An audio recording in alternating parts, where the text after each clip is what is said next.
അരുൺ, ഞാൻ ചോദിക്കുന്നത് 2015 അദ്ദേഹം വർഗീയത പറഞ്ഞപ്പോൾ RSSന്റെ നാവ് കടമെടുക്കുന്നു എന്നായിരുന്നു പാർട്ടിയുടെ നിലപാട്. കേരള തൊഗാഡിയ എന്നതായിരുന്നു പാർട്ടിയുടെ നിലപാട്.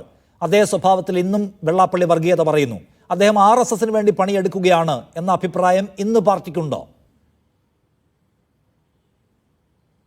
അല്ല, ഇന്ന് പാർട്ടി കൃത്യമായിട്ട് അതിന്റെ നിലപാട് പാർട്ടിയുടെ സംസ്ഥാന സെക്രട്ടേറിയറ്റിന്റെ പ്രസ്താവനയുണ്ട്. ഈ വിഷയങ്ങൾ ഇന്ന് 2 ദിവസം മുമ്പ് വന്നു, ഇന്ന് വന്നു.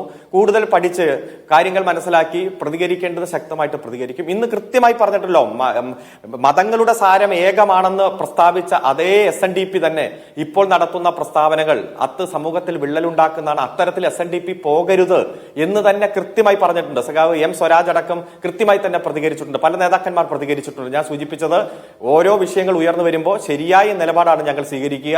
ആ നിലപാട് അതിശക്തമായി സ്വീകരിക്കും. ആർക്കെതിരെയും സ്വീകരിക്കും. ഏത് സമുദായ സംഘടനകൾക്കെതിരെയും സ്വീകരിക്കും. വെള്ളാപ്പള്ളി നടേശൻ എന്ന് പറയുന്ന വ്യക്തിയാണ്. SNDP യോഗം ആകെ ഈ നില എടുത്തൊന്നും പറയാൻ കഴിയില്ല. വെള്ളാപ്പള്ളി നടേശൻ എന്ന് പറയുന്ന വ്യക്തി, അദ്ദേഹം നിരന്തരമായി കേരള സമൂഹത്തിൽ വർഗീയത പറഞ്ഞുകൊണ്ടിരിക്കുകയാണ്. ഒരു ഘട്ടത്തിൽ നിങ്ങൾ ആഞ്ഞാക്രമിച്ചിട്ടുണ്ട്, കടുത്ത വാക്കുകൾ ഉപയോഗിച്ചിട്ടുണ്ട്.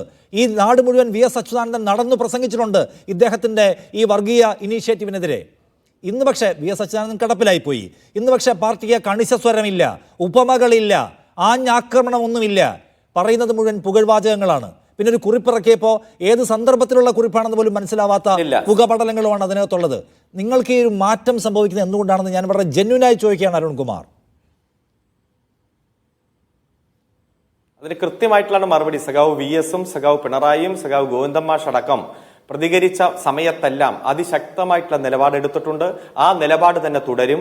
ഈ സമൂഹത്തിൽ വിള്ളലുണ്ടാക്കുന്ന, പ്രത്യേകിച്ച് മതനിരപേക്ഷ മൂല്യങ്ങളെ തകർക്കുന്ന ഇടപെടൽ അത്തരത്തിലുള്ള ഒരു സാഹചര്യവും ഈ കേരളത്തിലില്ല. അത് ആര് സൃഷ്ടിച്ചാലും, അത് ഭൂരിപക്ഷത്തിന്റെ പേരിലായാലും ന്യൂനപക്ഷത്തിന്റെ പേരിലായാലും ആര് സൃഷ്ടിച്ചാലും ഞങ്ങളുടെ നിലപാട് 100% ക്ലിസ്റ്റർ ക്ലിയറായി ക്ലാരിറ്റിയോടെ തന്നെ സമൂഹത്തിൽ അവതരിപ്പിച്ചിട്ടുണ്ട്. ഇനിയും അവതരിപ്പിക്കും. അതിശക്തമായിട്ട് തന്നെ മുന്നോട്ട് പോകും. ശരി, ഒറ്റ കാര്യം കൂടി ചോദിച്ചാൽ അപ്പുറത്തേക്ക് പോകാം. ഈ മലപ്പുറത്ത് ജീവിക്കുമ്പോൾ ഹിന്ദുക്കൾക്ക് ശ്വാസം മുട്ടുന്നു എന്ന് പറയുന്ന സ്റ്റേറ്റ്മെന്റ് വസ്തുതാ പ്രശ്നമുള്ള സ്റ്റേറ്റ്മെന്റ് ആണല്ലോ.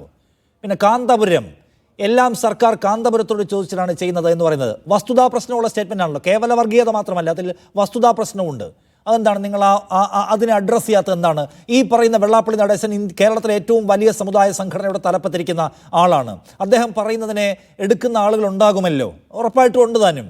അപ്പോൾ ആ വസ്തുത, ആ പ്രശ്നത്തെ തിരുത്തണമെന്ന്, തെറ്റു പറയരുത് എന്ന് നിങ്ങൾക്ക് പറയാൻ തോന്നാത്ത എന്തുകൊണ്ടാണ്? അതിൽ നിങ്ങളൊരു ക്ലാരിറ്റി വരുത്താത്ത എന്താണ്?